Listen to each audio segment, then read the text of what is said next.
안녕하십니까, 주진우입니다. 지금 추세면 하루 확진자가 1000명에 달할 수 있다. 2주 전 정은경 질병관리청장의 말이 현실이 됐습니다. 어제 코로나 확진자는 1000명을 넘었습니다. 오늘은 700명대로 떨어졌지만 전국적 확산세는 꺾이지 않고 있습니다.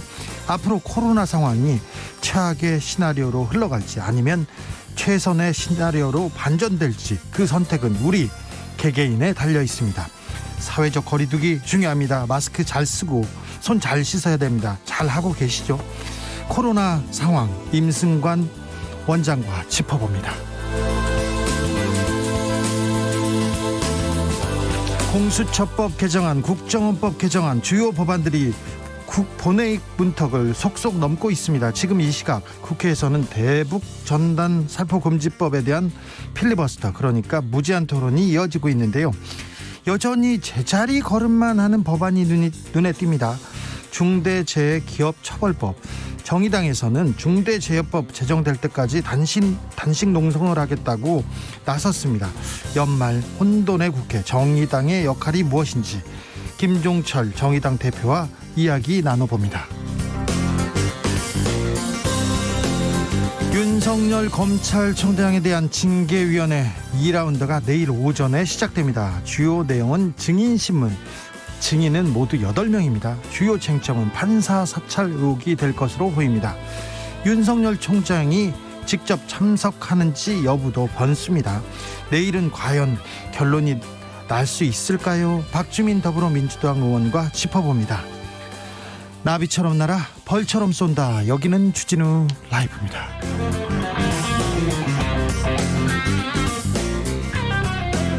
오늘도 자중자애, 겸손하고 진정성 있게 여러분과 함께 하겠습니다. 주말 거리두기 잘 하셨습니까? 많은 분들이 집콕하면서 주말 보내고 친구들과 만남도 자제했는데요. 쇼핑센터 몰려간 분들 많습니다. 스키장 몰려간 분들 많고요. 회식 파티한 분들 있었습니다. 부디 마스크 잘 쓰시고 거리두기 잘 해야 됩니다. 오늘 내가 스키 타고 즐길 수 있습니다. 그런데 내일 누군가의 결혼식을 못하게 만들 수 있다는 것도 유념하셔야 됩니다. 친구들과의 회식, 파티 자리가 내일 우리 아이들의 등교를 멈추게 할 수 있다는 것도 명심하셔야 됩니다. 코로나 시대 우리 모두가 거대한 믿음의 벨트로 연결되어 있습니다. 한 곳이 구멍 나면요, 사회 전체가 무너집니다. 그래서 제각각 개개인이 더 잘해야 됩니다. 나 하나 괜찮을 거야, 제발 이러지 마시고요. 함께 방역수칙 잘 지키면서 위기를 이겨내도록 해야 합니다. 오늘부터 3주일 동안 주진우 라이브에서 거리두기 잘 하면서 나 홀로 주 라이브 듣는 분들 우대합니다. 선물 드리겠습니다. 혼자서 듣고 있어요, 혼자 있어요, 오늘은 저 혼자 어떻게 하고 있어요, 이렇게 보내주시면요, 주진우 라이브 마스크 드리겠습니다. 이거 희귀템입니다. 이렇게 얘기하면 안 되죠. 괜찮습니다. 아주 디자인이 좋습니다. 그러니까 소장용으로도 괜찮습니다. 그리고 모바일 커피 쿠폰도 드리겠습니다. 나 지금 어디서 듣고 있어요, 인증해 주십시오. 샵 9730, 짧은 문자 50원, 긴 문자 100원, 콩으로 보내시면 무료입니다. 그럼 주진우 라이브 시작하겠습니다.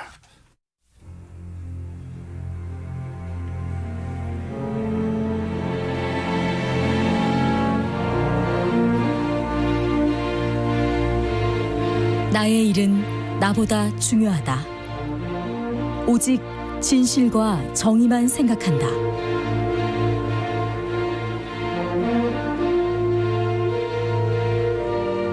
탐사 보도 기자 외길 인생 20년. 주진우 기자와 오늘도 함께 흔들림 없이.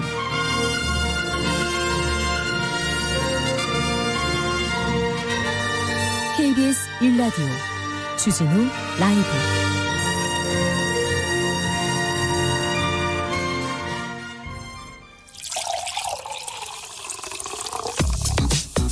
진짜 중요한 뉴스만 쭉 뽑아냈습니다. 주 라이브가 뽑은 오늘의 뉴스 주스. 정상은 기자 어서 오세요. 안녕하십니까. 네. 2001님, 이 번호 제가 기억합니다. 은솔입니다. 은솔이. 포항 사는 은솔입니다. 코로나 때문에 학원도 빠지고 요즘은 학교도 격주로 다닙니다. 그래도 주진우 오빠는 힘내세요 이렇게 보내네요. 웃기다 은솔아. 펭수사랑님은 오늘은 혼자서 집에서 재택하면서 듣고 있어요 얘기합니다. 재택근무 많이 합니다 요새. 네, 많은 회사들이 좀 출근 시간을 좀 조정하고 있는 것 같습니다. 네, 몇 주 동안은 거리두기 해야 될 것 같습니다. 재택근무 늘려야 될 텐데 걱정입니다. 6986님은 지금 부천 쿠팡 물류센터에서 주진우 라이브 혼자 듣고 있습니다. 아이고 힘내주세요. 쿠팡에서 일하시는데 택배 노동자들, 물류 노동자들이 코로나 시대 우리 영웅입니다. 다 감사하게 생각하고 있습니다. 힘내주십시오. 자, 코로나 확진자 현황 좀 살펴볼까요? 네, 오늘 0시 기준 코로나19 신규 확진자 모두 718명이 나왔습니다. 700명대입니다. 네, 국내 발생 확진자 682명이고요. 서울에서 217명, 경기도 220명, 인천 36명 등 수도권 확진자가 473명이 나왔습니다. 수도권 확진자가 여전히 많습니다. 네, 충남 당진의 나음교회에서 확진자가 무더기로 나오면서 충남의 확진자도 51명이나 나왔고요. 교회에서 계속해서 집단 감염 이어지고 있어요. 네, 뭐 당진뿐 아니라 여기저기 교회에서 또 수련원에서 집단 감염이 이어지고 있습니다. 예. 누적 확진자 43,484명, 그리고 어제 7명의 사망자가 나오면서 누적 사망자 587명입니다. 사망자가 늘고 있다는 것도 조금 우리가 좀 각별히 주의해야 될 부분이기도 합니다. 오늘은 700명대인데 주말에 1000명을 넘었습니다. 저 네. 우려하던 바인데. 그렇습니다. 지난 토요일 0시 기준 확진자가 950명, 일요일 기준 확진자는 무려 1030명이 나왔습니다. 이틀간 1980명이 나왔고요. 그 이틀 사이 서울에서만 755명, 경기도에서만 596명이 나왔습니다. 예. 이 정은경 질병관리청장은 오늘 브리핑을 통해서 확산세가 이어질 경우 하루 950명에서 최대 1200명대의 확진자가 나올 수 있다라고 우려를 했습니다. 예. 그러면서 주요한 몇 개의 감염원을 통해서 이 집단 발병이 이뤄지는 게 아니라 10개월 이상 누적되어 온 지역사회 내의 경증이나 이 무증상 감염자들이 감염원으로 작용해서 일상생활을 통해 발생하는 것으로 본다라며 최근의 확산세를 설명했습니다. 그래서 더 무서워요. 그래서 더 걱정이고요. 네, 그렇습니다. 계속해서 주말에 3단계 이야기가 나오기 시작했어요. 네, 그동안 정세균 총리가 열어왔던 범정부 차원의 코로나19 대책회의도 어제는 문재인 대통령이 직접 주재를 했습니다. 이 자리에서 문재인 대통령은 지금 확산세를 꺾지 못하면 사회적 거리두기 3단계 격상도 검토해야 하는 중대한 국면이다라면서 이를 위한 사전 준비와 함께 불가피한 경우 과감한 결단을 해달라라고 당국에 주문을 했습니다. 네. 다만 3단계 격상은 그야말로 마지막 수단인 만큼 총력을 다해서 막아야 한다라는 게 정부 입장입니다. 정세균 국무총리도 오늘 회의에서 3단계는 최후의 보루라면서 우선 지금 시행되는 강화된 방역수칙을 온 국민이 제대로 실천하는 것이 중요하다라고 말을 했습니다. 예. 실제로 2.5단계 시행 이후에도 사람들의 이동량은 크게 변하지 않은 것으로 알려졌는데요. 일상 속에서 만남을 줄여나가는 것이 가장 중요하다는 게 방역당국의 입장입니다. 병상이 부족하다는 게 큰 걱정인데요. 대형 교회들이 코로나 확진자들을 위해서 교회 시설을 제공하기로 했다고요? 네, 여의도 순복음교회, 명성교회, 사랑의교회, 광림교회, 강남 침례교회 등 5개 대형 교회들이 기도원과 수양원 등의 시설을 코로나19 확진자와 자가격리자들을 위한 생활치료센터로 제공하기로 했습니다. 네. 오늘 이 한국교회 총연합 소강성 목사가 여의도 국민일보 빌딩에서 기자회견을 했는데요. 교회들이 제공하기로 한 생활치료센터는 약 890실 규모로 현재 병상을 확보하지 못한 확진자 그리고 자가격리자, 해외 귀국한 환자들의 생활치료를 위해 사용될 예정입니다. 네. 구체적으로 보면 그 여의도 순복음교회가 경기도 파주에 있는 영산수련원 두 곳 동과 그리고 굿피플 복지센터 병동 134실, 그리고 명성교회는 강원 원주시의 기도실 300실, 사랑의 교회는 경기도 안성시 수양관 150실 등등을 제공하기로 했습니다. 네. 제가 이 대형교회, 한국의 대형교회 비판을 많이 해서 사탄 기자라고 이렇게 네. 욕을 먹기도 했었는데요. 이번에는 매우 잘한 것 같습니다. 네, 제가 대형교회를 칭찬해 본 건 참 오랜만입니다. 이렇게 교회가 나선 거, 이 사회의 어려움에 동참한 것은 매우 값진 일이라고 생각합니다. 한국 교회의 역사에 있어서도 말입니다. 네. 어제 국정원법 개정안 통과됐어요? 네, 이 주말 사이 국가정보원법 개정안을 반대하는 국민의힘과 이 찬성하는 더불어민주당 측의 필리버스터가 이어졌었습니다. 해당 법안은 국정원의 대공수사권을 경찰에 이관하고 또 국내 정보 수집 행위를 국정원 직무에서 삭제하는 것이 핵심입니다. 이 더불어민주당은 국가정보원의 국내 정치 개입 그리고 사찰 등 이런 것들을 근원적으로 제거할 수 있고 또 대공수사권 이관으로 인권 침해를 차단할 수 있다라는 입장인 반면에 이 국민의힘은 대공수사권을 경찰에 주면 경찰 권력이 비대해지고 안보 역량도 약화되며 이 경제질서 교란 행위를 국정원 수집 정보에 포함시킨 것은 오히려 민간인 사찰에 악용될 수 있다라고 반대를 하고 있습니다. 한편 국가정보원은 이 법이 통과된 이후 북한 그리고 해외 전문 정보기관으로 다시 태어나라는 국민의 명령에 무거운 책임감을 느낀다라고 밝혔고요. 이 경찰은 사명감이 막중하다라면서 한치의 빈틈없이 준비하겠다라고 밝혔습니다. 이제 정치 사찰하고 민간인 사찰하던 국정원, 그런 국정원 사라져야죠. 법으로도 그렇게 시스템을 명확하게 만들어야죠. 국정원법 개정안 통과됐습니다. 이제 그렇습니다. 통과됐어요. 이제 많은 논란이 있었음에도 불구하고 이렇게 갔어야 되는 옳은 방향인 것 같은데요. 이 과정에 민주당이 국정원법 개정안에 대한 필리버스터를 중단시켰어요. 네, 이 해당 법안에 대한 무제한 토론은 이 필리버스터에 나선 더불어민주당 김병기 의원이 확진자와 접촉한 것으로 알려지면서 중단이 됐습니다. 네. 당시 윤희숙 국민의힘 의원이 12시간 48분째 필리버스터를 하고 있었는데 정회가 됐고요. 이 정회 이후에 필리버스터가 재개가 되긴 했지만 민주당은 직후에 투표를 통해서 토론을 종결했습니다. 그리고 국정원법 개정안에 대한 표결이 이뤄졌습니다. 지금도 필리버스터를 하고 있어요? 네, 지금은 이 대북전단 살포를 금지하는 남북관계발전법 개정안에 반대를 하면서 또다시 필리버스터로 시작했는데요. 이 더불어민주당은 오늘 투표 종료 표결을 통해서 필리버스터를 종결한다라는 입장이고 국민의힘은 반발하고 있습니다. 네. 미국의 하원 의원 한 분이 남북관계 발전법 개정안 비판했네요. 네, 이 공화당의 크리스 스미스 미국 하원 의원은 현지 시간으로 지난 11일 성명을 내고 이 대북전단 살포 금지법에 대해서 가장 잔인한 공산 독재 한 곳에서 고통받는 주민들에게 이 민주주의를 증진하고 정신적 인도적 지원을 하기 위한 행위를 범죄화하는 것이다 라면서 문재인 대통령의 의회 협력자들은 왜 시민적 정치적 권리 보호라는 의무를 무시하고 있는가라고 비판하는 성명을 냈습니다.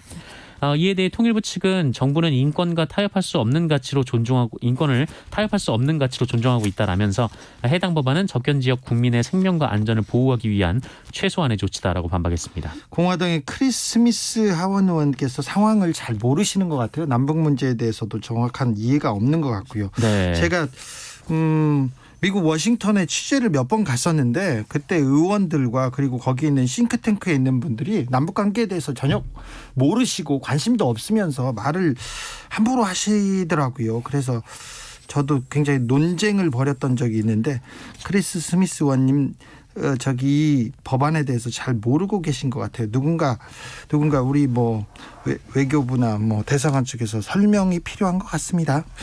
필리버스터가 계속되고 있어요. 그런데 의원들의 발언 굉장히 좀 지켜보는데 네네.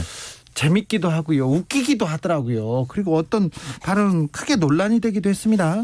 네, 이 국민의힘 김웅 의원인데요. 지난 11일 이 국가정보원법 개정안에 대해서 필리버스터를 하던 도중에 성폭력 범죄에 대해서 얘기를 했습니다. 네.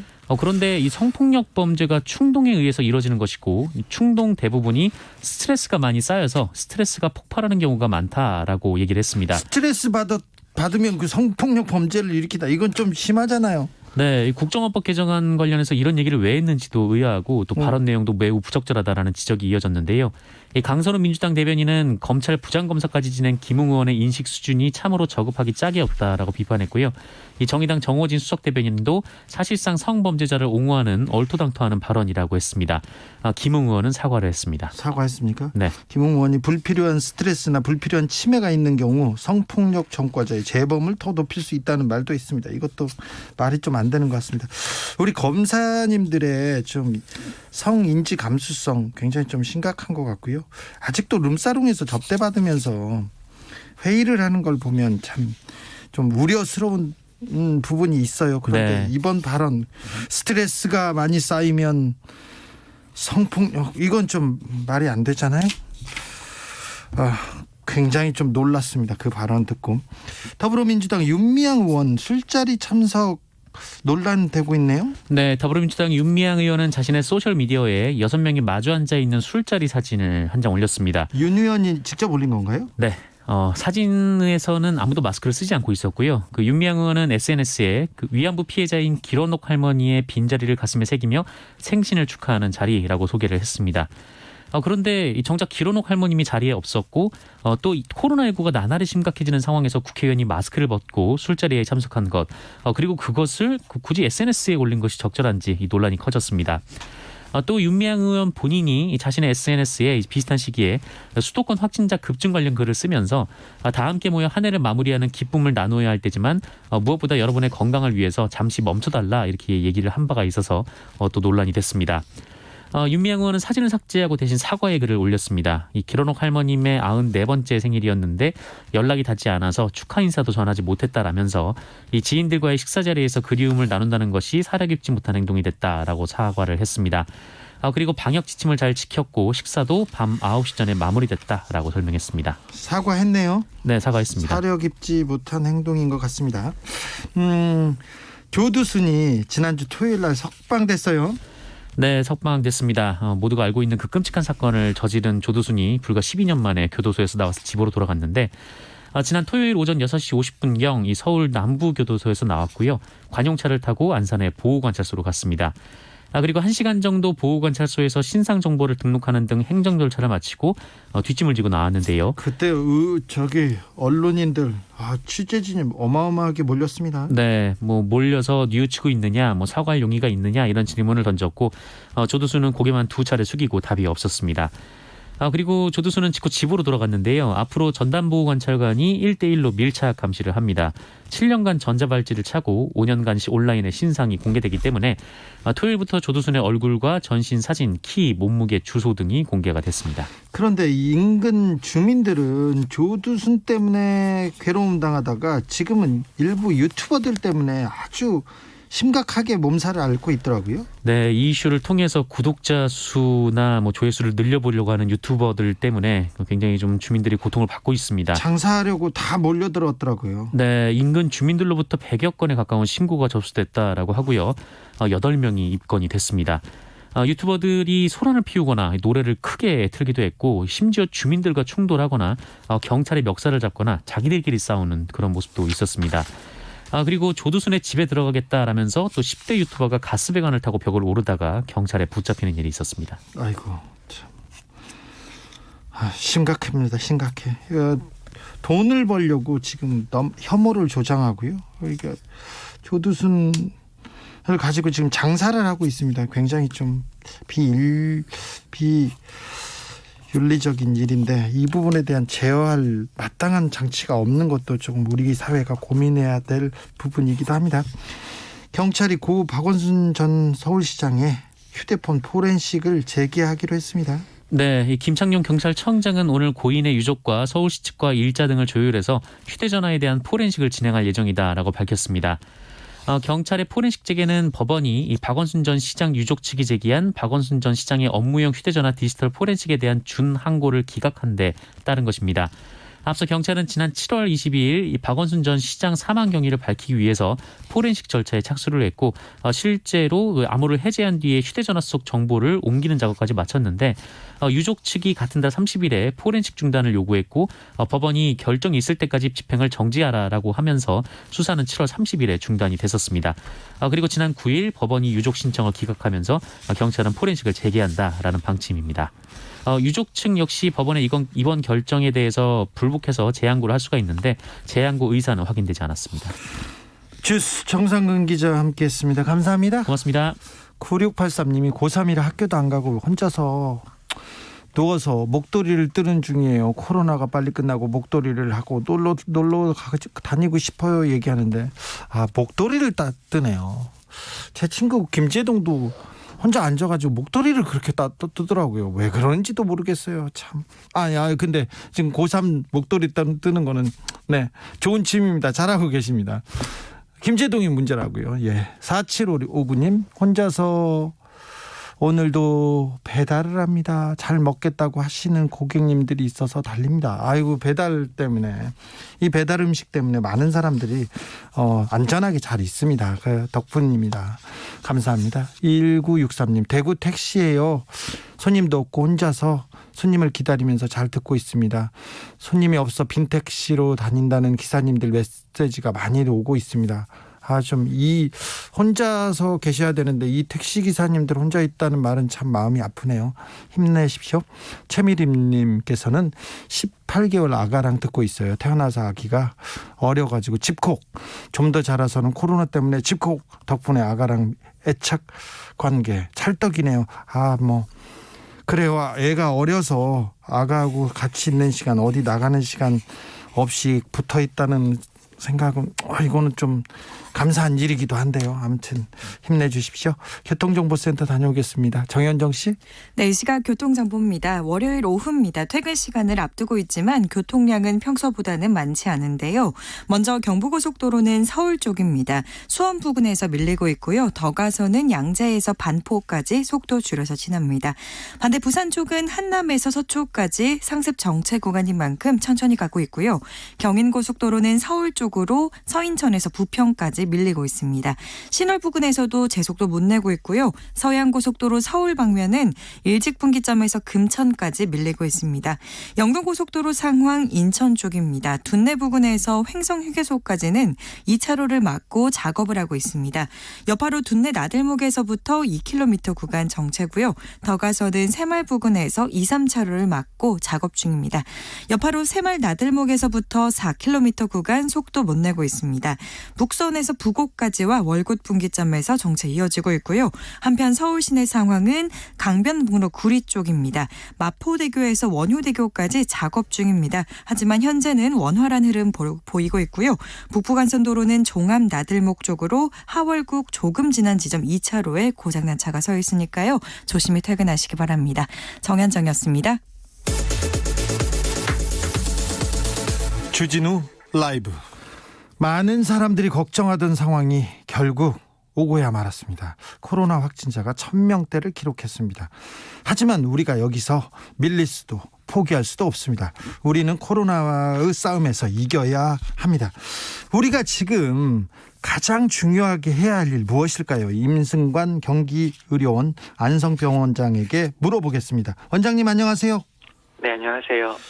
코로나 확산세 심상치 않습니다. 현재 상황 어떻게 보고 계십니까? 네, 어제 아침 기준은 1000명 넘기기도 했고, 월요일 아침은 좀 숫자가 적긴 했지만, 어쨌든 이 추세선이 상승하고 있는 추세선이 꺾이는 상황은 아니라고 봅니다. 계속 확진자가 우리 의료 체계를 감당하기 어려운 수준으로 유지될 위험이 큽니다. 그래요. 경기도 병상 상황은 어떻습니까? 좀 확보하고 있습니까? 네, 저희들이 수도권도 그렇고 다른 지방도 사실은 비슷한데 치료 자원을 확보하는 데 있어서 생활치료센터라고 부르는 자원을 주로 확보하고 늘려왔잖아요. 지난 한 달간. 근데 그에 반해서 의료법상 의료기관들을 추가로 확보하는 것은 매우 제한적이었습니다. 예. 이유는 당연한데요. 더 이상 확보할 수 있는, 보통 의료기관은 17개 시도가 확보하는데, 시도가 확보할 수 있는 기관들은 이미 다 확보했기 때문인 거죠. 공공병원들은 말이죠. 네. 따라서, 치료전을 확보하는데, 생활치료센터는 빠른 속도로 늘었지만, 실제로 병원, 진료 서비스가 가능한 의료기관은 그만큼 늘지 않았기 때문에 이 비율의 균형이 깨졌고 따라서 가정대기자 혹은 요양원이나 요양시설에서의 대기자들이 발생하는 상황입니다. 코로나 지금 위기, 전쟁과도 같은 위기인데요. 민간병원, 대학병원 여기 협력해야 되는 거 아닙니까? 네. 현재까지는 지방의료원으로 대변되는 이제 공공병원들, 시도가 출연한 기관들이 주로 동원이 됐었던 거죠. 근데 그게 정말 거의 100 다 썼거든요. 그러면 이제 남은 기관은 크게 두 종류입니다. 하나는 국가의료기관들이 있는 것이고 하나 이제 민간이 있는 거죠. 그래서 지난 토요일이었나요? 예를 들어서 중앙보훈병원 서울에, 그다음에 경기도에 있는 건보공단 일산병원 같은 곳들은 이제 전담병원화하는 것들이 이제 명되었죠. 있고 또 그것들을 진행하고 있다고 뉴스를 봤습니다. 네. 그런 식으로 이제 국립의료기관들이 먼저 선례를 만들면 그것을 이제 부족한다는 또 상황들은 민간 의료기관들이 그런 어떤 선례들을 보고 비슷한 방식으로 도와주리라 믿습니다. 정부하고 그러면 민간 대형 병원하고 지금 그 회의를 하고 있습니까? 협력하고 있습니까? 네, 보건복지부가 여러 경로로 이제 만나고 있는 것으로 알고 있고요. 그리고 이제 어떤 경영적인 보상, 즉 유형의 보상뿐만 아니라 다양한 인센티브들도 무형의 보상책들도 마련하면서 협의하고 있는 것으로 알고 있고 일부 성과가 있는 것으로 들었습니다. 코로나는 한 번에 끝나지 않는다. 파도처럼 또 올고 또 온다. 그런데 파고는 더 높아질 것이다. 지난주에 주진우 라이브에서 원장님께서 하신 말씀인데요. 죄송해요. 네, 실제가 그래서 어쩔 수 없이 그런 네. 일이 있었는데요. 네. 실제 이렇게 올라오는데 파고가 가장 높아지는 이번 주 높아집니까? 그러니까 그걸 예측할 수 있는 사람은 없을 것 같아요. 내일 코스피 주가를 예상할 수 없는 것과 비슷한 일인데요. 네. 그런데 어쨌든 저희가 하나 생각해야 되는 게 지금까지 실행한 거리두기의 상향 때문이든 어쨌든 유행이 이제 정점에 다다른다고 할게요. 네. 그러면 그때 의료 자원의 어떤 부족도 같이 정점이냐 그렇지 않습니다. 환자가 진단되는 상황과 환자들의 건강이 악화되는 사이에는 한 5일에서 7일 정도의 시간 차이가 있습니다. 예. 따라서 만약에 우리가 이번 주 유행을 꺾어낸다고 할지라도 진짜 의료 자원의 부족의 어떤 최대치는 그 다음 주, 그 다다음 주에 오거든요. 네. 따라서 의료 자원의 확충들게 하는 그 주제 하나에 이번 주는 정말 정부와 의료기가 역량을 총집중해 주셔야 된다고 생각합니다. 아무튼 이번 주 코로나 확산세 꺾어야 되는데요. 네. 어떻게 해야 됩니까? 시민들은 우리는 어떻게 대처해야 됩니까?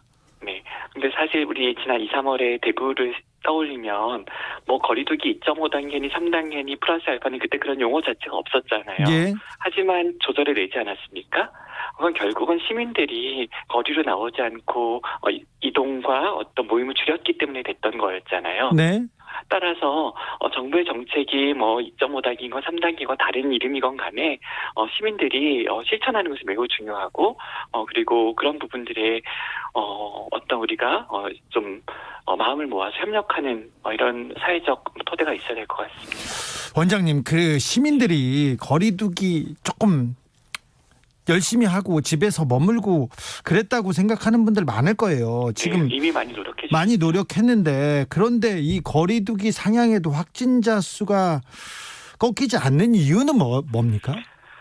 네, 워낙에 이 팬데믹이라는 것의 이름 자체가 범세계적 대유행이라는 영문의 번역 아닙니까? 예. 그래서 원래 그런 속성이 있습니다. 즉, 이 바이러스의 전파는 사람의 힘으로 이제 통제하기가 어려운 것이 워낙 속성이고, 네. 그리고 이 유행이 그런 봄과 여름의 1, 2차 유행이 꺾였던 것들은 자연과학적인 해석이지만 인간이라는 존재는 우리 사람들은 점차 피로하고 소진해지죠. 그래서 행동과학적으로 분석해 보면 점차 우리의 실천은 떨어질 수밖에 없습니다. 네. 따라서 바이러스의 유행 확산은 시간이 갈수록 점점 늘어나는 거고 지금 전 세계 어느 나라의 발생 그래프를 우리가 체크해서 본다고 할지라도 처음보다 뒤에 파도가 큽니다. 예. 그러니까 앞으로 점점 파도가 더 크는 건 이 질병 혹은 이 현상의 속성인 거죠. 따라서 우리는 그에 맞춰서 대비를 해야 됩니다. 뒤로 갈수록 점차 의료 자원을 더 많이 확보해야지만 사회 경제적 체계를 유지할 수 있습니다. 연초가 더 걱정이네요. 네. 어쨌든 계속 방심할 수 없고 예를 들어서 우리가 지금까지 전달된 메시지들의 좀 아쉬운 점들은 이번 주가 최대 고비입니다. 2주가 앞으로 2주가 이런 일들은 정말 얼마나 많이 저 한 30번 한 것 같아요. 네. 네.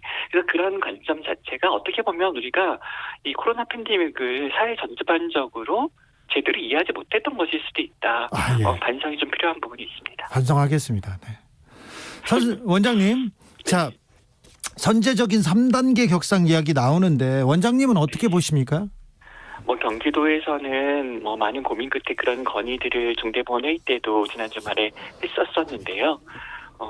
어쨌든 지금은 우리가 거리두기 단계 같은 부분을 결정할 때 제일 중요한 건 우리에게 의료 자원이 얼마나 있는가. 그래서 뭐 가정 내 사망 같은 초과적인 데미지를 얼마나 최소화할 수 있는 자원이 있는가가 핵심이거든요.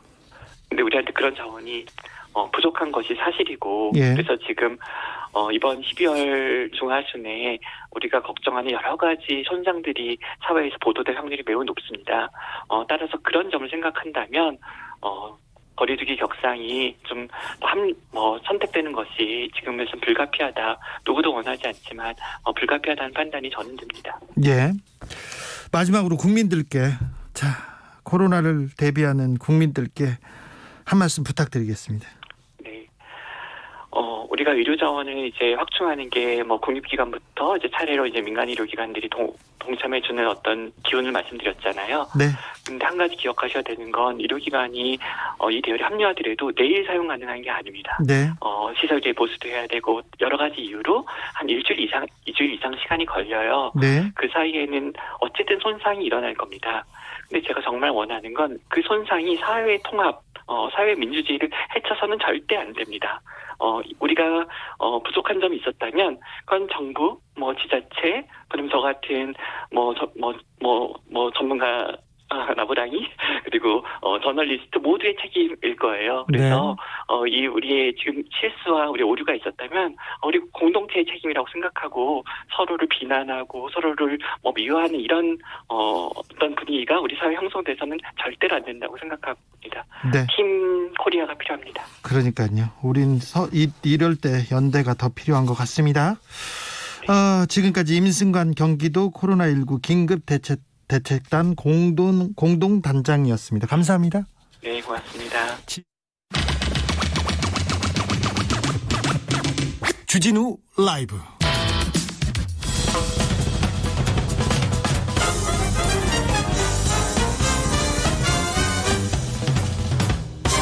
훅 인터뷰. 모두를 위한 모두를 향한 모두의 궁금증 훅 인터뷰. 세상은 변한 게 없다. 매일 용균이처럼 끼어서 죽고 태규처럼 떨어져 죽고 불에 타서 죽고 질식해서 죽고 과로로 죽고 너무 많이 죽고 있다. 고 김용균 씨 어머니 김미숙 씨가 중대재해기업처벌법 제정을 호소하면서 국회에서 나흘째 단식을 이어가고 있습니다. 중대재해기업처벌법 왜 통과되지 않는 걸까요? 김종철 정의당 대표와 이야기 나눠보겠습니다. 안녕하세요. 예, 안녕하십니까. 왜 중대재해기업처벌법 이거 통과 왜 안 됩니까? 저희가 이제 6월 달에 네. 그 강은미 원내대표가 이 법을 발의를 했습니다. 네. 그 이전에 노회찬 대표가 계속해서 주장하던 해서 법안이죠. 20대 국회에 냈던 거를 이제 그대로 다시 냈는데 그동안 많이 좀 묵혀져 있다가 이낙연 대표께서 9월 달 정기국회 연설을 하면서 이게 좀 가능성이 좀 생겼거든요. 네. 제정하겠다고 약속하셔서. 국민의힘에서도 동의하는 듯한 목소리는 나왔었어요. 네네.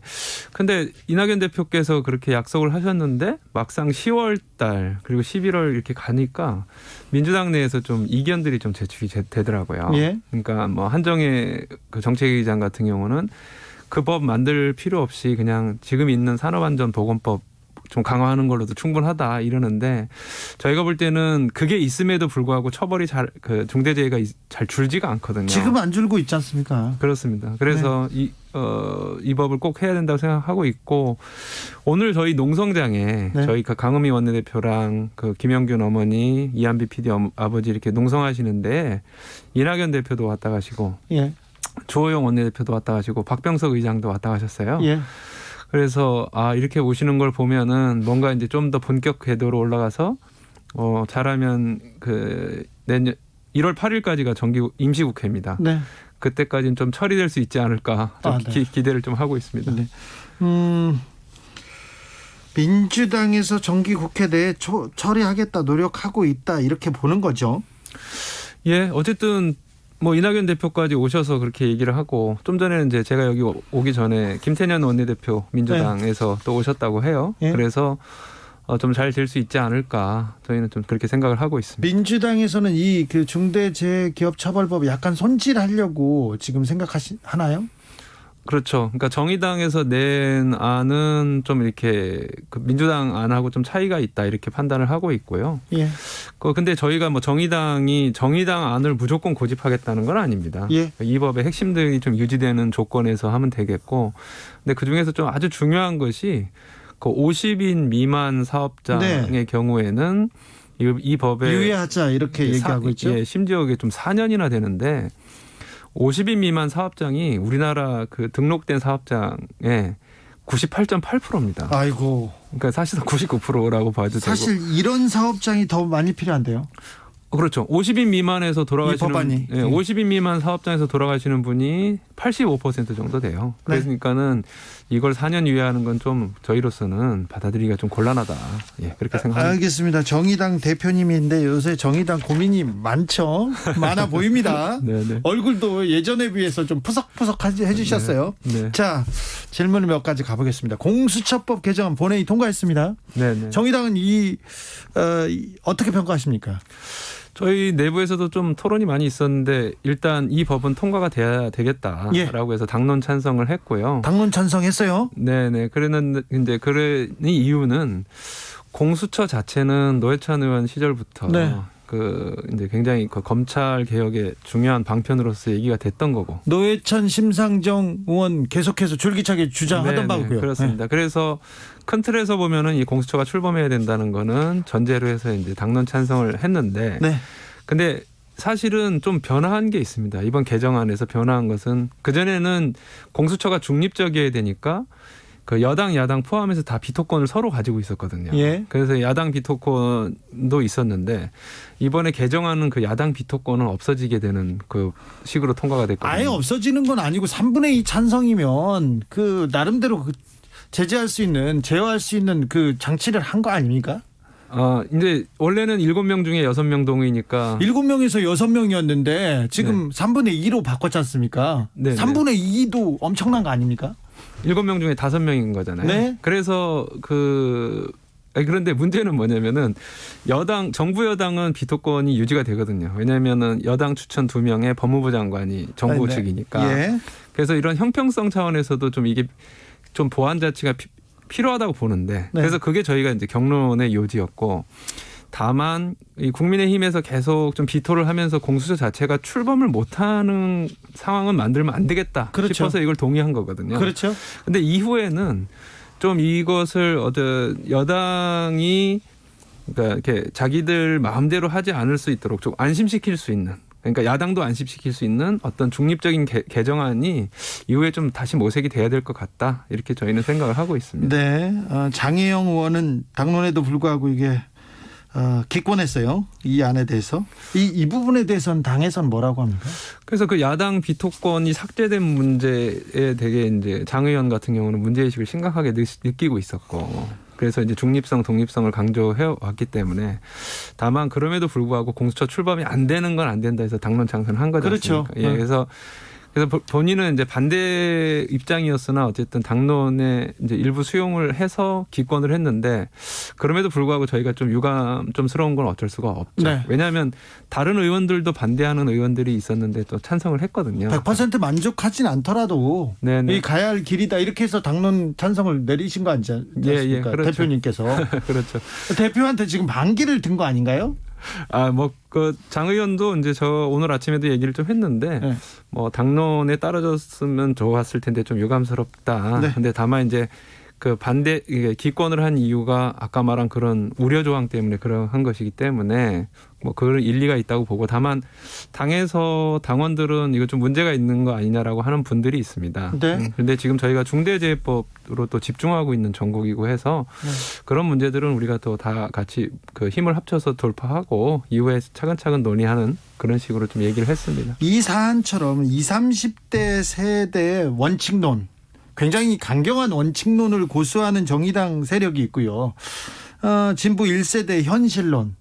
그럼에도 불구하고 앞으로 나가야 된다 하면서 몇 가지 법안에 대해서는 민주당과 손을 잡는 그런 그 모습을 보이기도 하는데 정의당 고민이 많죠. 이 존재감에 대해서 이 대표로서 고민이 클 것 같은데요. 그런데 이제 원칙론은 저희는 사실은 뭐 바깥에서 보실 때는 약간 내부 차이가 있어 보이실지는 몰라도 저희도 대부분은 비슷하게 이제 진보정당다운 목소리를 예. 여야 가릴 것 없이 이제 내야 한다. 이것은 본질적으로 일치합니다. 뭐 대표적으로 어제 필리버스터 종결 같은 경우에는 저희는 그 국정원법 개정안에는 찬성하는 입장이나 네.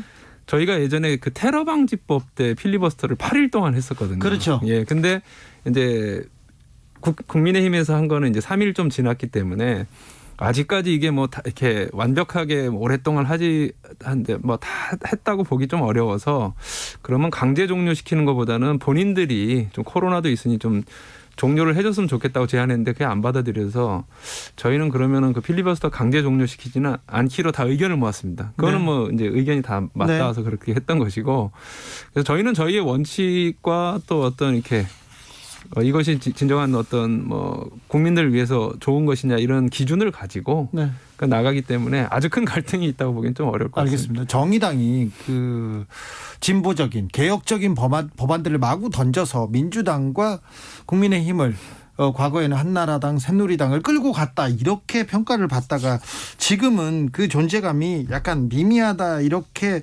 보는 분들이 많아요. 이 부분은 어떻게 생각하십니까? 뭐 그건 이제 저희가 좀 얼마나 앞으로 더 잘하느냐에 따라 남은 것 같고요. 네. 그러니까 예를 들어서 지금은 국민의힘도 국회에서 거의 힘을 못 쓰지 않습니까? 네. 그러다 보니까 정의당도 지금 어쨌든 민주당이 압도적 다수 조건에서 캐스팅 보트가 안 되기 때문에 네. 뭐 그렇게 보실 수는 있으나 여하튼 정의당이 주도해서 끌고 온 중대재해기업처벌법이 이렇게 여야 할 거 없이 다 입장을 표명하게 만든 것은 참 나름의 그 여론을 주도했다 이렇게 저희는 생각을 합니다. 네. 민주당이 지금 여러 법안을 지금 통과시키고 있는데 정의당 입장에서는 지금 잘하고 있습니까? 민주당이 잘하고 있다고 보십니까? 아니면 부족한 점이 더 많이 보입니까? 지난번에 그 몇 가지 사안에 있어서는 저희가 좀 동의하기 어려운 게 있었어요. 예를 들면 이제 주택임대차 3법 그 7월 달에 통과될 네. 때 정의당에서 내놓은 안은 아예 논의를 안 하고 본인들이 내놓은 안만 갖고 막 했었거든요. 예. 그래서 야 이거는 뭐 국민의힘도 상당히 좀 이렇게 패싱되지만 정의당도 좀 패싱되나 이런 것도 있었고 그다음에 최근에는 이제 배진교 의원의 그 전속고발권 폐지, 공정위 전속고발권 폐지. 이 문제도 사실은 배진교 의원한테 그거 하겠다라고 해놓고. 막상 그래서 배진교 의원이 동의하니까 전체 회의에서 뒤집었지 않습니까? 근데 이런 거는 저희는 문제의식을 느끼죠. 네. 그래서 저희가 볼 때는 뭐 물론 민주당이 저희 정의당의 내용에 다 동의할 수는 없겠지만 조금 더 진보적이고 개혁적인 입장으로 갔으면 좋겠는데 그런 것에서 좀 후퇴하는 것이 안타깝다 이런 생각을 많이 갖고 있습니다. 코로나 방역에 대해서도 정의당이 여러 대책을 내놓고 있습니다. 근데 정의당이 주장하는 민생 방역 어떤 내용입니까? 오늘 좀 제가 이제 대표단 회의에서 언론에 공개한 발언인데요. 지금 이 상황이 계속되면은 뭐 다들 심각한 걸 알고 계시지 않습니까? 예. 그래서 특히 뭐 자영업자 임대료 문제 이런 것도 있고 한데 자영업 임대료 문제가 이 거리두기를 상향하거나 이렇게 강력하게 간다면 임대료를 차라리 그러면 정부 그리고 건물주 임대인 그리고 임차인 이렇게 3분의 1씩 분담하는 그런 어떤 특단의 조치 같은 거를 하면 어떠냐 이런 얘기를 했거든요. 네. 근데 그런 경우에 또 이제 건물주는 뭐 이자를 내야 된다. 네. 그 뭐 금융 비용이 들어간다 그러면 그런 게 있어서 그러면 이 최소한 코로나 대유행 겨울 대유행 시기에는 어떤 일정한 이자 지급이라든가 이런 부분들을 감경해주고 또 은행들도 어떤 그 예금에 대해서 뭐 이자를 또 은행들도 갚아야 되니까 네. 이런 부분에 있어서 한시적으로 뭐 이렇게 어느 정도 이상의 고액 예금에 대한 일정한 이자는 좀 감경해주는 좀 필요하죠. 이런 강력한 조치를 해야 된다. 이런 것이 오늘 얘기한 민생 방역 내용이었습니다. 네. 저는 자세히 읽지는 못했는데 최근에 전 정의당원인 진중권 씨가 정의당을 엄청나게 비난했던데 무슨 일 때문입니까? 그 공수처 공수처 찬성을 한 거에 대해서 그러니까 원래 공수처법은 동의할 수 있지만 아마 그 야당 비토권이 사라진 문제에 대해서는 좀 되게 그 문제의식이 있었나 봐요. 그래서 좀 굉장히 좀 강하게 비판을 하셨는데, 근데 저희는 그 우려도 알고 있지만은 그래도 공수처 자체가 아예 출범이 안 되는 상황이었기 때문에 이 문제는 좀 극복을 해야 된다, 이렇게 된 거죠. 1970년생입니다. 그리고 정의당 대표가 되면서 여야 정치권 통틀어서 정의당은 가장 먼저 세대 교체를 단행했다고도 볼 수 있습니다. 지금 그런데요. 자, 젊은 정당 정의당에서 꿈꾸는 정치는 어떤 모습일까요? 일단 뭐 저 개인이 세대 교체하고 뭐 그다음에 어떤 앞으로의 개인 행보 이런 거는 좀 나중에 문제고, 저는 좀 모두가 부자가 되기는 좀 어려워도 그래도 걱정 없이 살 수 있는 그런 사회를 국민들에게 좀 만들어드리고 싶은 생각이 강합니다. 네. 특히 사회적 약자가 코로나 시기에 더 불평등해지고 하니 뭐 아주 잘 살지 못해도 주거, 의료, 교육, 노후, 육아, 그다음에 일자리 이런 문제에서도 일정한 안정성이 보장되는 그런 사회를, 그러니까 복지 사회라고 하죠. 그런 걸 꼭 만들어 드리고 싶은 생각이 있습니다. 내년 그 4월에 재보궐선거 정의당 후보 냅니까? 서울, 부산에? 당연합니다. 냅니까? 확실합니까? 네, 지금 저희 당에서 후보 그 모집을 하고 있고, 네. 그 예비 후보로 등록한 서울시장 후보는 예비 후보로 등록한 후보도 있습니다. 벌써요? 네네네. 김종철 대표는 아닙니까? 저는 아닙니다. 아닙니까? 김종철 대표도 가능성이 있습니까? 저는 그 후보들이 좀 젊은 후보들이 좀 나올 수 있다면 그분들과 함께, 그리고 그 뒤에서 좀 적극적으로 이렇게 같이 뛰는 역할을 하고 있어서, 네, 국민들께서 또 시민들께서 정의당의 아주 이렇게 멋있는 후보들을 좀 앞으로 만나실 수 있을 거다, 이렇게 말씀드리겠습니다. 지금까지 김종철 정의당 대표였습니다. 감사합니다. 네, 감사합니다.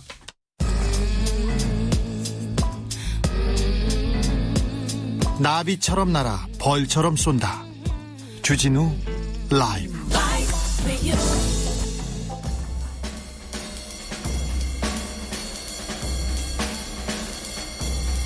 느낌 가는 대로 그냥 고른 뉴스, 여의도 주필. 올해 마지막 등굣길 뉴스원 기사입니다. 코로나 확산세가 수도권에서 심각해지면서 서울, 경기, 인천 모든 유치원, 초중, 고등학교 수업이 15일부터 원격으로 전환됩니다. 그러니까 14일 오늘이 서울 시내에 있는, 경기도권에 있는 모든 초등학교 학생들의 마지막 등교가 되는 셈입니다. 초등학교 1학년 학생들 친구 얼굴을 제대로 본 적이 없어요. 다 마스크 쓴 얼굴을 봤기 때문에 얼굴 제대로 못 봤습니다. 친구는 떨어져야 되는 사람이고, 같이 밥 먹으면 안 되는 사람이고요, 같이 뛰어놀아도 안 되는 사람으로 이렇게 배웠어요. 이야기도 못해요. 고3은 얼마나 고생했습니까? 시험 앞두고 뭐 할 수 있는 게 하나도 없었어요. 수업도 못하고 공부도 못하고 선생님도 못 만나고 친구들한테 묻지도 못하고 이랬습니다. 아이들이 가방 메고 마스크 쓰고 유치원, 어린이집, 학교 가는 거 보면 마음이 아프잖아요. 이 친구들 뛰어놀기는 해야 될 텐데 신나게 뛰어놀지도 못하고 마음껏 이야기도 못하고 이렇게 한 해를 보내는구나, 이렇게 생각합니다. 그래서 우리 아이들을 위해서 우리 어른들이 조금만 더 힘을 내야 되겠습니다. 사회적 거리두기, 마스크 쓰기 조금만 더 잘해야 될 것 같습니다.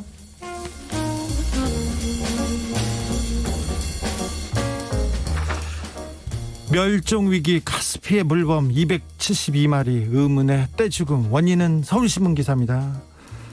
세계 최대 내륙해죠. 카스피해 연안에서 카스피해 물범 수백 마리가 떼죽음 당한 채 발견됐어요. 앞으로 더 많은 사체가 나올 것으로 예상됩니다. 이곳은 석유가 많이 나와요. 가스도 많이 나와요. 그래서 석유 가스를 추출하면서 이 카스피해 부근이 오염이 됐고요. 그 기후 변화로 인해서 많은 동물들이, 식물들이 멸종되고 위험에 빠지고 있다고 합니다. 20세기 초에 카스피해 물범이 100만 마리가 넘었대요. 지금은 멸종 위기랍니다. 아주 희귀종인데, 그런데 여기서 수백 마리가 떼죽음 당했어요. 우리가 인간이 얼마나 잘못했는지 안타깝고요. 진짜 미안합니다. 물범한테 미안해요. 동물들한테.